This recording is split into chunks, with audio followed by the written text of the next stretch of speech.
నమస్తే, welcome back to our channel. రీసెంట్గా నటుడు చాలామంది హీరోలకి పర్సనల్ డేట్స్ చూసే మేనేజర్గా ఉండే సీనియర్ నటులు రాజా రవీంద్ర గారు ఒక పాడ్కాస్ట్ కార్యక్రమాన్ని స్టార్ట్ చేశారు. రీసెంట్గా చాలామంది సెలబ్రిటీలతో ప్రముఖులతో ఇంటర్వ్యూ చేస్తున్నారు, అది మనం చూస్తున్నాం.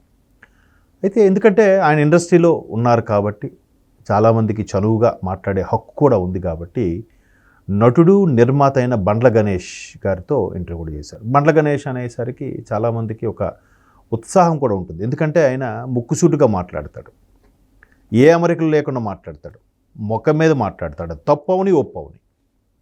సో గతంలో కూడా కాంగ్రెస్ పార్టీలు చేరినప్పుడు కూడా కొన్ని రకాలు మాట్లాడడం, వివాదాలకు తావివ్వడం, తర్వాత ఆయన సైలెంట్ అవ్వడం, ఇవన్నీ జరిగే తర్వాత బిజినెస్లు చూసుకుంటున్నారు. అయితే ఆయన అంత ఇదిగా సినిమా ఇండస్ట్రీ అంటే ఇష్టమైనప్పటికీ కూడా ఈ స్థాయి నిలబెట్టింది మాత్రం వాళ్ళ నాన్నగారు, తర్వాత వీళ్ళు డెవలప్ చేసిన ఆ పౌల్ట్రీస్ ఏదైతే ఉందో ఆ బిజినెస్ అని చాలా సందర్భాలు కూడా చెప్పారు ఆయన.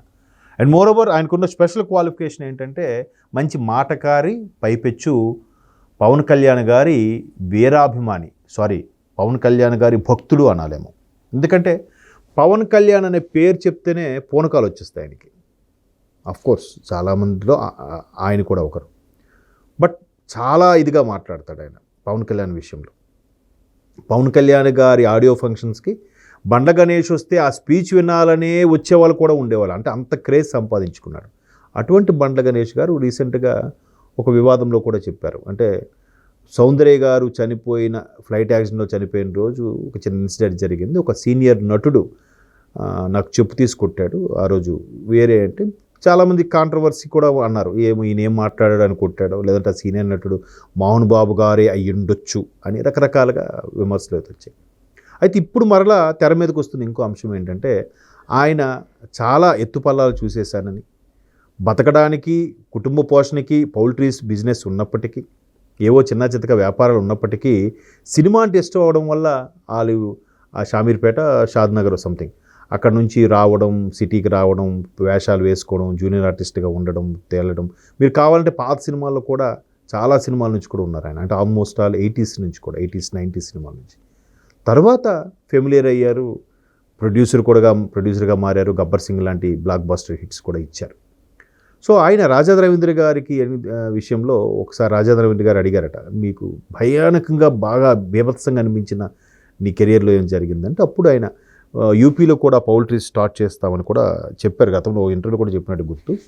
సో యూపీలో పౌల్ట్రీస్ సంబంధించి అన్ని ప్రభుత్వ అనుమతులు తీసుకున్నాక 100 ఎకరాల స్థలం భూమి పూజ చేసిన రోజు కుటుంబంతో వెళ్తే ఆ భూమి పూజకు వీళ్ళు వెళ్ళే దారిలోనే ఎవరో ఒకరు బైక్ మీద ఒక ఆయన వెళ్తుంటే వెనక నుంచి 5గురు ఒక జీప్లో వచ్చి దానికి డాష్ ఇచ్చి ఆ బైక్ మీద నుంచి పడిపోయిన వ్యక్తిని లేపి తల నరికి బాడీని అక్కడ వదిలేసి తలను మాత్రం ఆ జీప్లో తీసుకుని వెళ్ళిపోయారట. ఇదంతా వీళ్ళ కళ్ళెదురుగా జరిగిందంట. ఎస్పెషల్లీ వీళ్ళ నాన్నగారు అయితే ఇంకా మరలా హైదరాబాద్ వచ్చే వరకు మనిషి అవ్వలేదంట, అంతా వణికిపోయారు. అంటే సినిమాల్లో చూస్తాం కానీ రియల్ లైఫ్లో ఎట్లా అంటే ఉత్తరప్రదేశ్లో ఉండే రాజకీయాలు, అలాగే బీహార్లో ఉండే రాజకీయాలు చాలా ఇట్లాంటి మాఫియాలు, గన్ కల్చర్ చాలా ఎక్కువ. ఎందుకంటే మీరు రీసెంట్గా దురంధర్ సినిమా చూసినా కూడా అక్కడ ఉండే కరెన్సీకి, అక్కడ ఉండే దీనికి, ఇక్కడ లోకల్గా ఉండే కొంతమంది మాఫియా నకిలీ ఫేక్ కరెన్సీలు, ఆయుధాలకు సంబంధించి మన భారతీయులే హెల్ప్ చేశారన్నట్టు కూడా సినిమాలు చూపిస్తారు.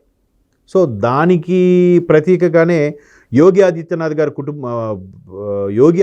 ప్రభుత్వం వచ్చిన తర్వాత కీలకమైన మాఫియా డాన్ని అరెస్ట్ చేశారని, ఎన్కౌంటర్ కూడా చేశారని కూడా కొన్ని వార్తలు విన్నాం. మరి దీనికి సింక్ చేసుకుంటే సింక్ అవుతుంది కానీ, అంటే అటువంటి నేపథ్యం ఉన్న రాష్ట్రాలు అవి, బీహార్ కానీ ఉత్తరప్రదేశ్ కానీ, అంటే అన్ని ప్రాంతాలు కాదు, కొన్ని రూరల్ ఏరియాస్లో కొంచెం అటువంటి ప్రభావిత ప్రాంతాలు కొన్నిట్లో. సో ఆ విషయమే ఆయన షేర్ చేసుకోవడం జరిగింది. బట్ ఆయన ఏది కూడా ఓపెన్గా మాట్లాడతాడు. తర్వాత ఒకవేళ ఆయన తప్పును ఒప్పుకున్నా ఎందుకులేనా వదిలేనన్నా నవ్వేసి ఊరుకుంటాడు. అంటే అది లేదే దబాయించవచ్చు, బుకాయించవచ్చు, అలా చేయకుండా ఇక్కడ ఆ విధంగా మాట్లాడారు. కాబట్టి ఇక్కడ బండ్ల గణేష్ గారి వ్యవహారంలో రాజా రవీంద్ర గారి ఇంటర్వ్యూ చాలా ఆద్యంతం ఆకట్టుకునేలాగుంది. ఎందుకంటే ఈయన చనువుతో అడిగే వ్యవహారం, ఆయన కూడా ఓపెన్గా చెప్పేది, ఇవన్నీ కూడా చాలా అద్భుతంగా అనిపించాయి ఆ ఇంటర్వ్యూ చూస్తే. మొత్తం మీద బండ్ల గణేష్ వ్యవహారం మొన్న హీరోకి చెప్పుతో కొట్టడం కానీ, ఇక్కడ ఈ విషయం కానీ కొంచెం ఇంట్రెస్టింగ్గా అనిపించింది.